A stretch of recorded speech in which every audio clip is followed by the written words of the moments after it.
Tomás Vieira, Mário, muito boa noite. Bem-vindo aos Pontos da Semana e hoje vamos olhar, portanto, para três essenciais. O primeiro tem a ver com a morte da antiga Primeira-Ministra, Luísa Diogo.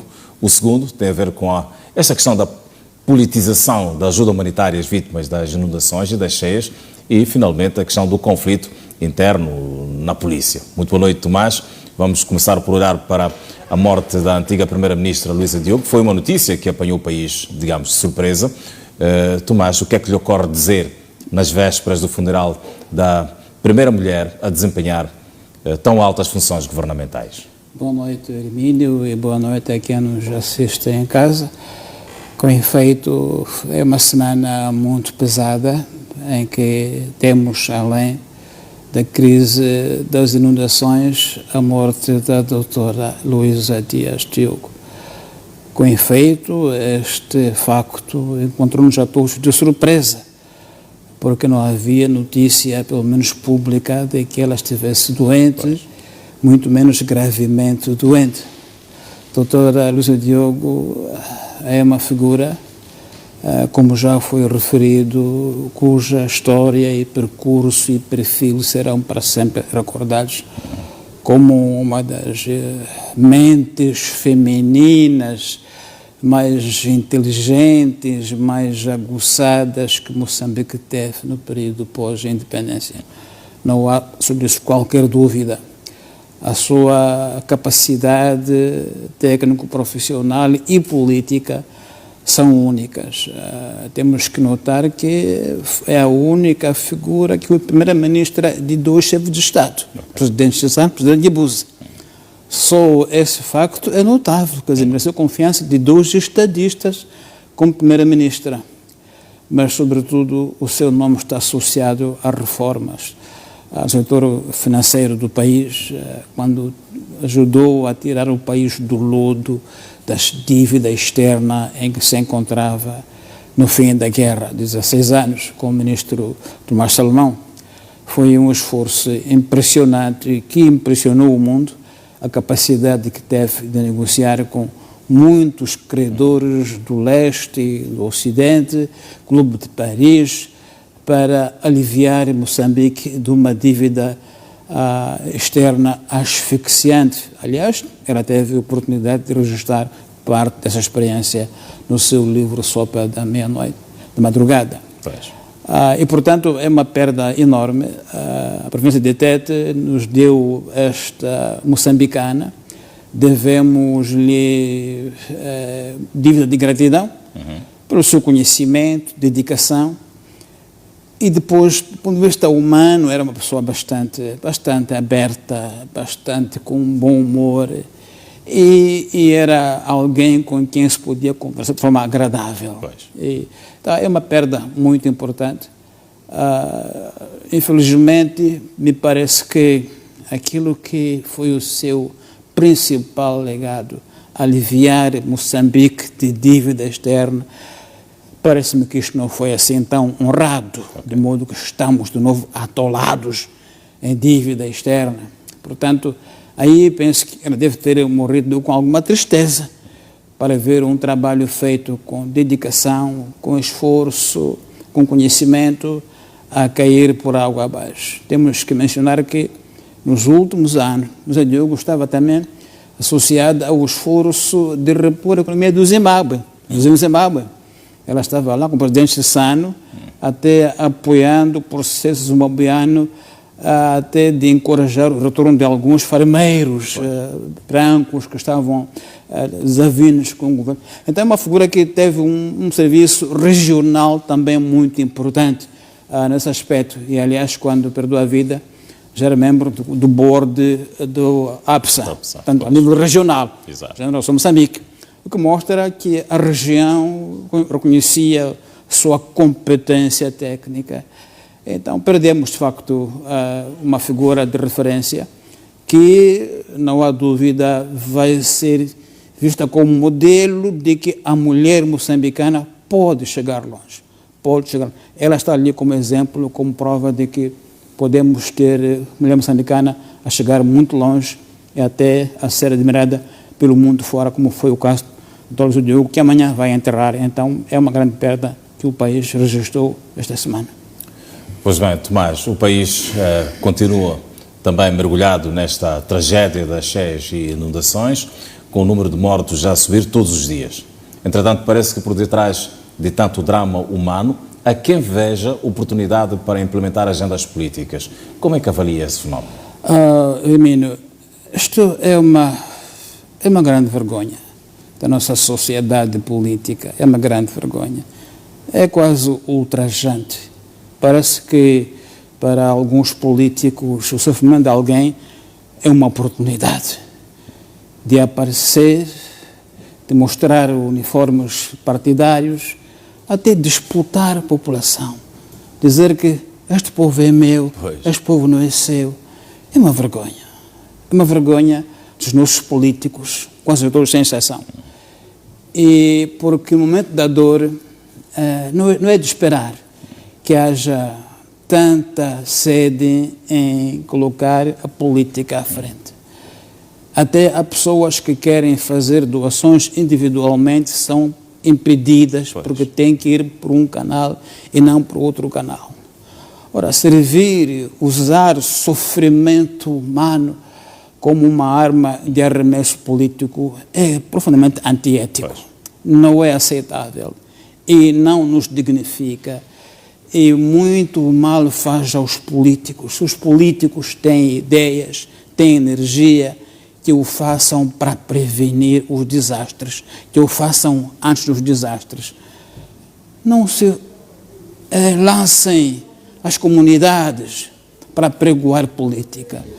Não se lancem as comunidades para disputar protagonismo, para criar conflito em nome político, para aparecer. Eu acho que isso realmente é uma grande desgraça desse país, quando temos classe política com um nível ético tão baixo como isto. E eu penso que devia haver um debate muito sério na nossa sociedade, porque somos um país com muitas necessidades. Volta e meia de haver mais uma calamidade. Eu não gostaria de voltar a ver esta fila de uniformes políticos atrás das pessoas desgraçadas, vendendo o seu uniforme ou os seus insígnias político-partidárias.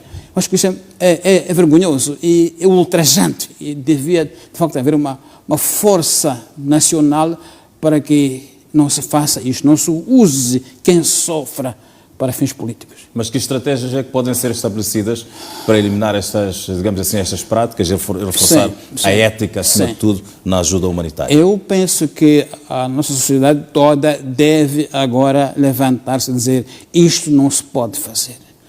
Se um partido político quer dar ajuda às comunidades, que vá e não tem que usar os uniformes do partido, suas insígnias. Eu acho que a primeira medida é essa. Não tem que ir como quem vai a um comício popular, como quem vai à campanha eleitoral, porque é o que parece.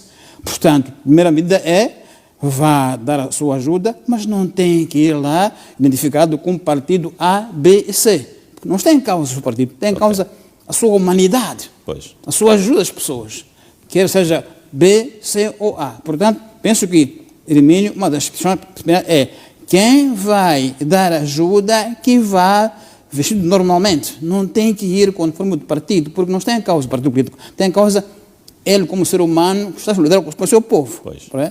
E deve haver uma forma de minimizar o máximo possível a aparição de forças políticas partidárias no meio de pessoas que sofrem.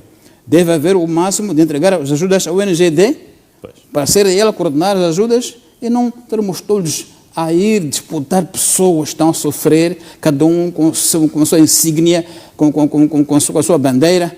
Isto é horrível, é antiético, é ultrajante, deve ser controlado de uma forma ou de outra. Obrigado por esse ponto, esse pensamento, Tomás. Entretanto, esta quarta-feira, no município da Matola, o município da Matola foi palco de um incidente invulgar, em que os agentes do Cernic estariam a perseguir uma viatura em que supostamente seguiam agentes da unidade policial denominada Grupo de Operações Especiais. Independentemente das causas que podem ser evocadas, este incidente é assustador. Sem dúvida, Hermínio, por coincidência, eu até moro não longe do comando provincial da PRM na Matola e, portanto, soube dessas desinteligências, digamos assim, entre forças policiais muito próximas. Na altura não acreditei na história que circulava na mídia, porque me parecia muito surreal unidades da polícia que se persigam uns aos outros. Isto é uma imagem, de facto, de um Estado que está em descontrole. É uma imagem de uma força policial que não dá segurança ao cidadão. Já estamos muito falados, sobre mortes de agentes da polícia, em plena luz do dia, crivados de balas. Só essa imagem é uma imagem realmente assustadora, mas quando se persegue unidades da polícia, uma aparentemente encontra guarida no comando provincial da polícia e a outra unidade desiste de perseguir, isto é muito grave. Isto mostra que há de haver crime organizado oficial dentro da polícia. Porque não se crê que uma unidade policial persiga um outro agente, a não ser porque há um crime. Então, se temos crime organizado dentro da polícia, quem é que nos protege? Isto tem que ser, de alguma forma, abordado, de uma forma contundente, porque a Cernic, tanto quanto se saiba, tem como função investigar crimes e entregar ao Ministério Público o que ela investiga. Se, além disso, se põe na rua os tiroteios quase com outras unidades, o que nós temos é a imagem de uma defesa nacional fragmentada, desintegrada e, portanto, incapaz de nos proteger. Se eles, entre eles, não se protegem, quanto mais para conosco. Então, isto é uma imagem muito negativa. Alguém ao mais alto nível na polícia deve vir a público explicar-se. Alguém deve dizer o que é que se passa. Não se pode ficar na mídia que especulou, que viu. Alguém deve explicar aos americanos o que é que se passa na nossa polícia. A nossa polícia ainda existe ou não existe? Se existe, porque se caçam uns aos outros. Eu repito, isto é grave. Alguém deve vir explicar o que é que se passa na polícia, porque é que a Cernic fica a caçar outros agentes da polícia.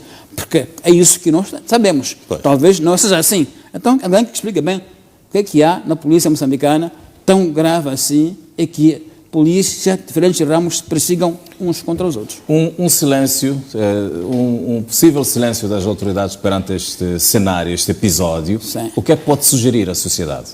É assim, Hermínio, se há uma unidade da polícia, neste caso a Cernic, que aparentemente persegue uma outra, é porque há de haver entre elas problemas sérios. E se ninguém se pronuncia, é porque esse alguém deve estar num lugar ou no outro. Portanto, alguém tem que se pronunciar para que não saibamos o que se passa. Não fica a ideia de que na polícia todos são suspeitos. Todos se perseguem. Porque se for assim, então temos uma polícia com gangsterismo lá dentro. Portanto, é bom que alguém apareça, coloque as coisas claras ao público, nos explique o que se passa. E sabemos que o conflito é esse que há entre a Cernic e outros grupos da polícia, porque aparentemente parece que a Cernic diz que está sendo perseguida por outros grupos. Então quer uma espécie de vingança. Ora, isto é um desastre. Vingança entre a polícia é um desastre. Portanto, preciso que alguém apareça e realmente diga aos moçambicanos o que é que se passa na polícia moçambicana, para que possamos ter uma informação oficial, uniforme e credível. Tomás, muitíssimo obrigado por se juntar a mim e por este pensamento que trouxe aqui, portanto, obrigado, para o Jornal Emílio, Principal. Eu conto consigo próxima semana e tomara que na próxima semana tenhamos melhores elementos para análise. Sem dúvida. Obrigado, Emílio. Foram os pontos da semana com o jornalista Tomás Vieira Mário. Ele volta na próxima quinta-feira.